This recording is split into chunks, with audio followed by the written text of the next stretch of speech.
Alright, next up. We got these stock rails in, right? Got them ground out for our points and stuff. And one of the things I did go ahead and do was I printed the number 6 template on a piece of, this is legal size, it's like 8.5 by 14, and that fits on one sheet. We're going to be going to the paper in a little while, because if you just follow fast tracks and you do this and use quick sticks and everything, you're going to get a beautiful switch that will work, you know, anywhere stable. But these two guys got to go someplace that has been known to be unstable, and that's where the 5 bridges come in. Both of these, the 5 bridges come in like this, and they're both right at the end of the bridges, and I can tell already, because I've shimmed it so much in the past and there's still a hump there, that these guys are going to have to be much stronger than what we're going to make right here. That being said, this makes it super easy to make this. And once you get the hang of it, you can go straight off the paper if you want. You got the gauges and everything to do it, which we do. These Katie gauges right here, these guys, that's what we do when we go off paper. But right now, I'm soldering these rails down to the PC board ties laid out as they are. And what I want to do is, let's get in here a little bit. Okay, so what I want to do is I want to get them soldered in, and see if you can see that. Alright, I've already got 3 of the 4 soldered. Usually I work top down, but I had this turned around. Okay, so I'm on the last one right here, and I've already taken my acid paste flux. I got it on Amazon or somewhere. If you watch the fast track soldering tutorial, or I don't know if you watch it or if you read it or whatever, I can't remember, but I know you can read it. You use acid paste when you do this, and you clean it up later, like we always do. Acid paste will make your life so much easier, and you'll get a better bond. So what I got to do now, here's my acid paste, and I use this little screwdriver here to put it on. And here's this guy to hold things down. Let's go ahead and let's put this rail in. All right, now when you make that spot where you had to grind out for points to fit them in here, I like to take my little hammer here and I like to tap him so he lines up with the template. Alright, so I'm going to start from on this side. So I'm going to take this big guy and put him over there and hold on to him. Alright, now some tips. Here we go. One tip is a tip tinner. If you don't have this, I suggest you get it. I'm using my $9 Amazon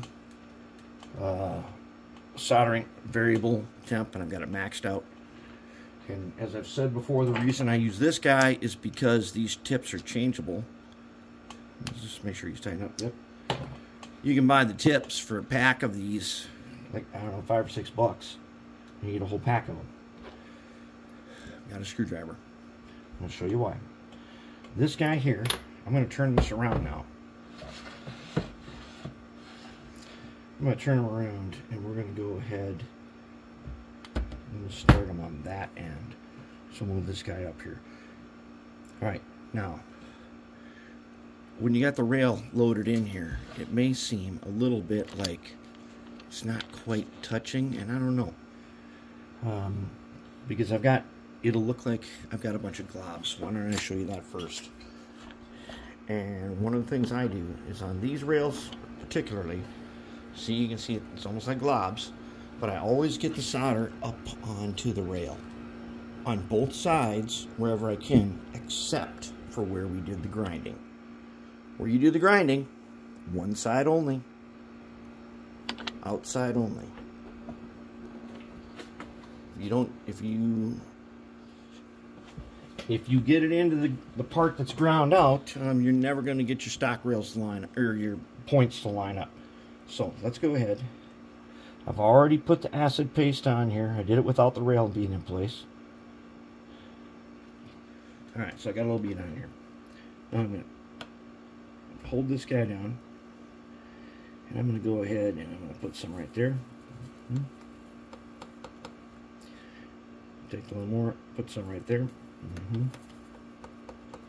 And I want to make sure I get it up onto the rail, because I want it to go under the rail too. But if that is to break apart, which has happened many times, where you didn't know that your solder, this particular part right here, didn't grab on enough to the rail, and over time it just comes apart. So we want that nicely done. We want them to go under, and sometimes you can see that. Sometimes, especially if I'm doing it on paper, I will tin this whole thing first. Right now all I did was I cleaned it with a wire brush like we saw, and now I'm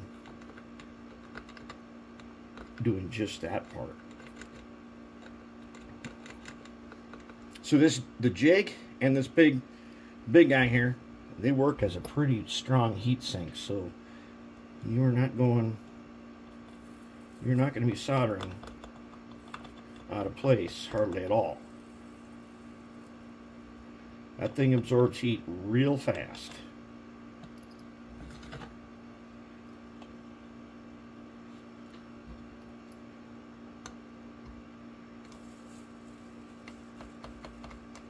So I'm using this flat chisel tip in my soldering pencil, and because I use tip tin, man, this thing lasts for a really long time. Okay, now I'm getting into the part where we did some grinding, so I can only do it on the outside.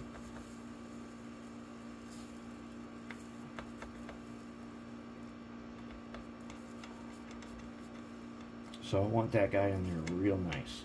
And fortunately, this happens to be in a place where you're not going to get a direct look at the sides of these rails. So if there's an extra glob on there, that's not a problem.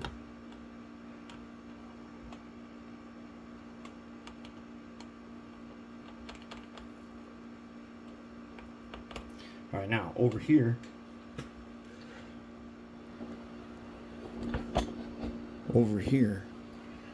I did it backhand, but it looks messy. Let's just clean it up.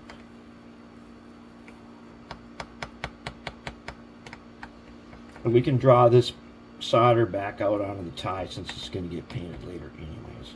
We still want to make sure it's grabbing the rail and the tie. There we go. There we have it. Now, we've got them soldered in. So our next thing that we're going to end up doing is, remember, there's an H right here. Hold up. There's an H right here. That stands for hinge. So the hinge goes there.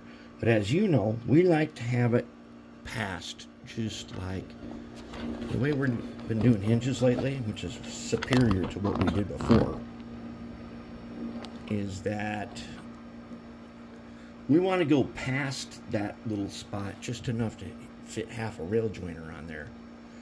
That way the rail stays level, and that is something that we want. So I'm going to make these wing rails, and you might use the old point form or stockade or whatever you point form tool to probably.